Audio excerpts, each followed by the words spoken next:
On Wednesday, April 2nd, Donald Trump announced retaliatory tariffs on over 180 countries. By Sunday, we had heard that over 50 countries had contacted the White House looking for trade deals with the United States, and many of those countries wanting 0% tariff trade deals with the United States, including countries like Korea, Japan, and Vietnam. Even the European Union, which initially responded with 20% retaliatory tariffs on the U.S. 20% retaliatory tariff, has backed off that. By Friday, Donald Trump had announced that Vietnam had contacted him, the chairman of the Communist Party of Vietnam, wanting 0% tariff deal with the United States, wanting to negotiate a 0% tariff deal with the United States. And the case of Vietnam is very interesting, and the reason why is because Vietnam has an incredible dependency on the United States. 30% of Vietnam's GDP is exports to the United States. Depending on the source, I believe the Straits Times reported that Vietnam has $142 billion in exports to the United States. Essentially a 10-to-1 ratio of what the United States exports to Vietnam. So Vietnam is very dependent on the United States for trade. A third of their economy almost is U.S. exports, and they essentially have very little negotiating power because they're so dependent, and they have some very high prohibitory tariffs on the United States.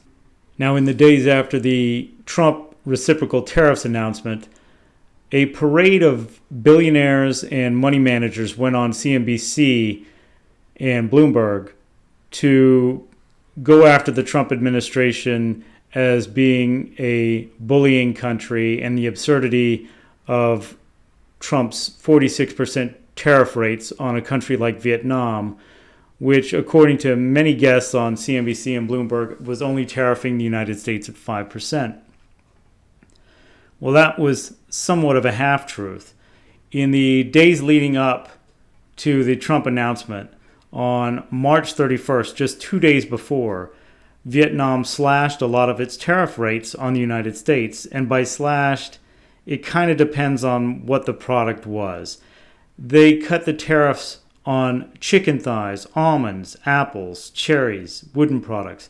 Chicken thighs, for example, went from 20% to 15% tariff, which is not 5%. Now they did cut to 5% on some things, such as ethanol, from 10% to 5%. But then when you look at cars, the tariff on cars was a rate of 45 to 64%. They cut it in half to 32%. 32% is still a massive tariff on cars. Then the LNG, the tariff went from 5% to 2.5%. The only problem is, or from 5% to 2%. The only problem is Vietnam hasn't bought any LNG from the United States. So you see the problem here. They did some token headline-grabbing tariff cuts. And it worked because it played out in the American media on the two main business networks in the United States. And a narrative was begun to be written in the week following the tariff announcements.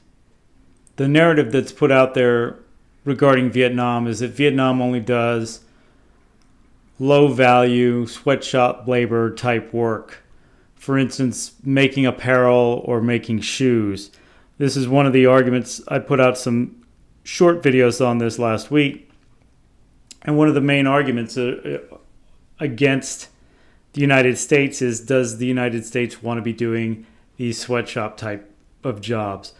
Well, actually, nothing could be further from the truth as far as Vietnam is concerned, because Vietnam's largest exports to the United States happen to be computers, electrical products, spare parts, and components.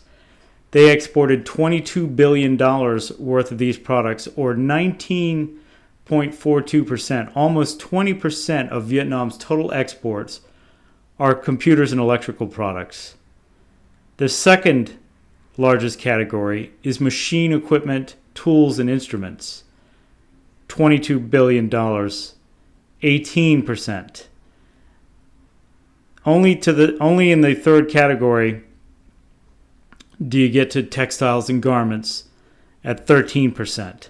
So their two largest categories are almost 40% of their exports to the United States. And these are high-end exports. These are computers, electronics, machine equipment, tools, and instruments.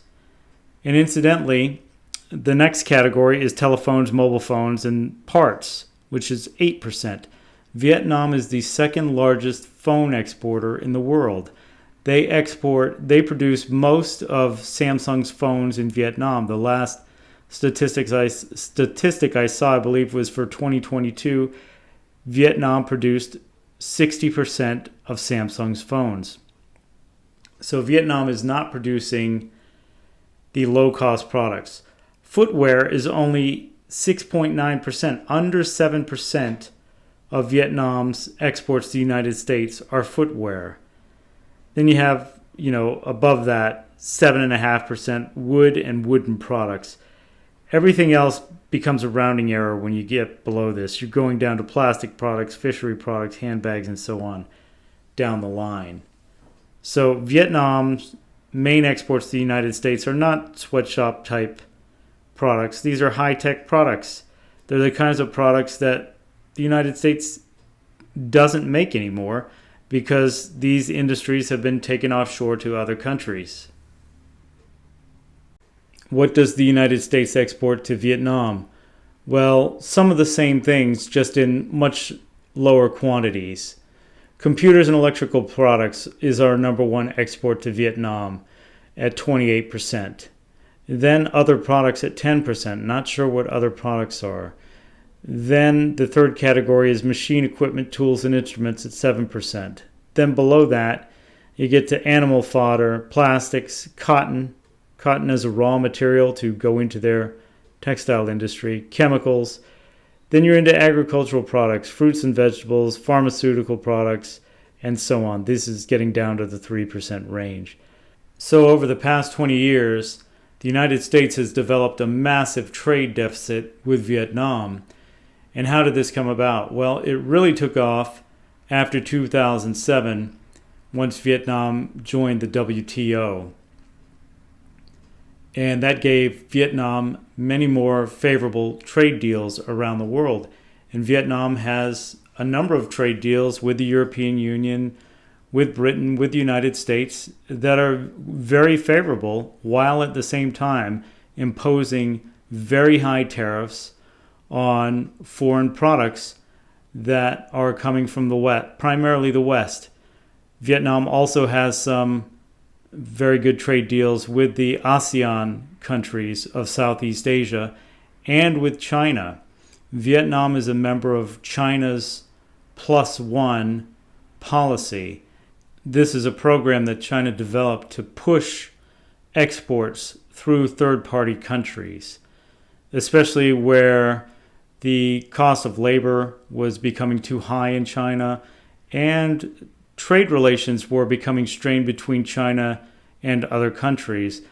The China Plus One policy is a method for China to push exports through third-party countries to the final destination where they want these products to go. So if you look at Vietnam's top import market, it's China at $110 billion.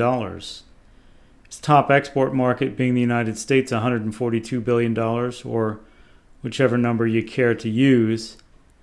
A lot of those Chinese imports go straight through Vietnam to the United States with minimal work such as assembly or whatever needs to be done to a lot of products to pass them off as Vietnamese products.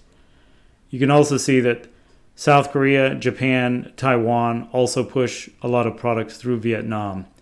So this is a way that some of these more industrialized countries can push products, exports through Vietnam, and you wind up with a country like Vietnam where 1/3 of its economy is exports to the United States. So over the past 40 years, Vietnam has been growing itself into an industrial juggernaut. And today it has 100 million people. In 20 years, it may be larger than Japan. It may be wealthier than Japan. How did it do this? Well, it started off with apparel and shoes 40 years ago, but they soon moved on to motorcycles. How did they build their motorcycle industry? They are a large exporter of motorcycles. What they did is they followed China's model. They invited in all the Japanese motorcycle manufacturers and European motorcycle manufacturers, and finally even Chinese motorcycle manufacturers that are manufacturing electric motorcycles, scooters, mopeds, etc. today. So Vietnam was dependent on motorcycles for transportation, so it was a great market for them to start with. But they've since grown that market into an export behemoth as far as exporting motorcycles to the rest of the world. And at the same time, they put in barriers to block competition from the outside world coming in. It's very difficult. You can buy a Harley Davidson in Vietnam, but there's a lot of tariffs on that Harley Davidson. Not only that, the Harley Davidson is not made in the United States. It's made in Thailand. And this is another thing that's come about because of the tariffs between the United States and Europe. It's easier for Western companies with a globalist mindset to build their products in a third-party country such as Thailand, and then they can export them both to the United States and to the European Union without having to deal with the tariffs. In addition to motorcycles, Vietnam has moved into electronics. First it was low-end electronics. Now they've even moved into semiconductors. They invited in the biggest companies of the world, Samsung, Intel, plenty of Japanese electronics manufacturers, Sony. The list goes on and on as far as the number of companies that were invited into Vietnam. And now Vietnam is a major production country for semiconductors and high-end electronics, mobile phones, etc. So you can see now how countries like Vietnam have made the most of all the opportunities afforded them over the past 40 years. That's been at our expense, but it's going to have to change now, and things will be changing. So no matter what the outcome of these tariffs, the United States will be in a much better position than it has been over the past 40 years or so.